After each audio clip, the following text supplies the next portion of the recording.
안녕하세요. 이혼 디자이너 심은규 변호사입니다. 오늘은요, 최근에 그 기사가 났었어요. 어떤 남자분이 유흥업소에서 만난 여성과 불륜 관계에 있었던 거죠. 그런데 그 유흥업소에서 만난 여성을 A라고 하면 A가 불륜관계에 있는 유부남 B에게 이혼을 강요하다가 B가 이를 거부하자 A가 B를 살해한 사건이었어요. 그래서 A라는 여성은 징역 12년을 선고받았습니다. 이 사안에서 봤을 때요, 우선 살해당한 B씨의 부인의 입장에서 A라는 여성에 대해서 어떤 법적인 권리를 행사할 수 있을지, 그 부분을 제가 한번 생각을 해봤습니다. 우선 그 A라는 여성이 B의 부인인 그 여자분에게 전화를 해서 당신의 남편과 나는 불륜 관계다, 이렇게 사귀는 사이다, 그리고 이혼을 해라, 이런 얘기를 한 부분이 비록 사망했지만 이 사망하기 전에 이 B라는 남성의 명예를 훼손한 게 되느냐, 그 부분에 대해서 생각을 해보면요, 우리가 명예훼손이라는 죄는요, 공연히 사실 또는 허위의 사실을 제3자에게 적시해서 그 사람의 명예를 훼손하는 것이 명예훼손죄의 구성 요건에 해당합니다. 근데 그 제3자가 누구냐, 그리고 공연히라는 뜻이 뭐냐, 공연히라는 거는 그 내가 말을 전한 이 B라는 사람에 대해서 내가 어떤 B의 명예를 훼손할 수 있는 그런 말을, 사실이나 또는 허위의 사실을 제3자에게 말을 했을 때 그 제3자가 다른 사람에게 그 말을 전달할 수 있는, 즉 퍼뜨릴 수 있는 가능성이 있느냐에 따라서 이 명예훼손죄의 공연성이라는 게 인정이 됩니다. 근데 사실 이 명예훼손죄라는 게요, 내가 이제 어떤 사람에 대한 사실이나 허위 사실을 제3자에게 말을 하잖아요. 근데 그 어떤 사람과 제3자의 관계가 가족이라면 명예훼손죄 자체가 성립이 안 됩니다. 그래서 이 상황 같은 경우는 A라는 여성이 B의 부인에게 전화를 해서 당신 남편과 내가 사귀고 있다, 이혼을 해달라, 이렇게 말하는 거는 B에 대한 명예훼손죄는 사실 성립하지가 않습니다. 그러면요, B의 부인 입장에서 내 남편이 바람을 피는 것도 하늘이 무너질 노릇인데, 심지어 그 바람핀 여자가 자기 남편을 그 이혼을 안 한다는 이유로 자기 남편을 살해했어요. 그렇게 되면 이 부인 입장에서는 정말 기가 막힐 노릇이겠죠. 그렇다면 이 부인은 자기 남편을 살해한 내연 여인 그 A라는 여성에 대해서 어떻게 그 법적으로 권리를 행사할 수 있을까? 우선은 제가 예전에 한번 말씀드린 적이 있죠. 상간자잖아요. 그 여성은 자기 남편과 바람을 폈던 상간녀입니다. 엄연히 본인이 전화를 해서 남편과 내가 불륜 관계에 있다, 사귀고 있다라는 사실을 인정을 했잖아요. 그렇기 때문에 당연히 A라는 여성을 상대로 이 사망한 남성의 부인은 상간녀 소송을 통해서 위자료 청구를 할 수 있습니다. 인정되는 위자료 금액은 1,500에서 한 3천만 원 사이 정도 됩니다. 물론 단순히 문자나 카톡이나 대화 내용 같은 걸 봤을 때 사귀는 사이 정도까지의 증거가 있다면 1,500 정도 위자료를 받을 수 있고요. 그렇지 않고 만약에 성관계까지 갔다는 것이 입증이 되면은 3천만 원까지도 위자료를 받을 수 있습니다. 그런데 부인은 사실 어떻게 보면 상간녀 소송을 하는 남자의 부인이기도 하지만 범죄의 피해자의 부인이기도 하죠. 왜냐하면 이 B씨가 비록 A라는 여성과 불륜관계에 있었지만 사망을 했잖아요. 그러면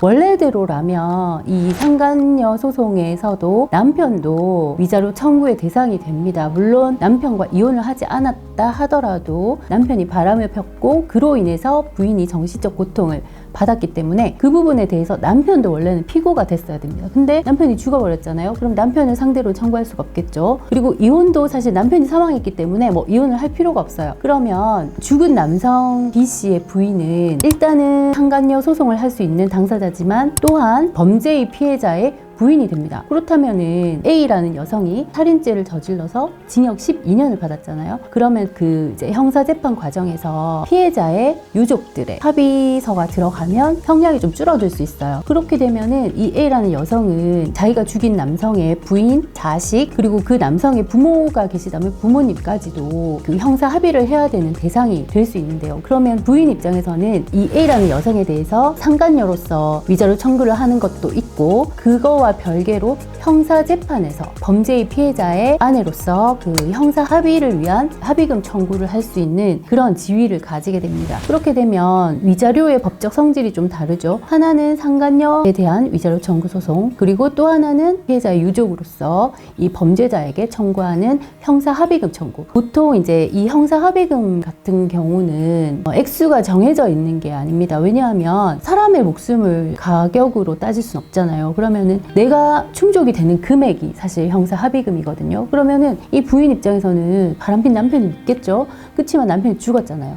그러면 그로 인한 부인의 피해를, 정신적 피해를 회복할 수 있는 위자료의 액수라는 거는 산정할 수가 없어요. 그렇기 때문에 청구하는 금액 내지는 내가 이 금액 정도면 합의를 할 수 있다, 처벌 불원서를 써줄 수 있다, 그 정도의 금액이 되어야 하는데, 뭐 사실 남편이 죽은 입장에서 1억이 될지 2억이 될지 뭐 10억이 될지 돈으로는 환산할 수 없는 것이죠.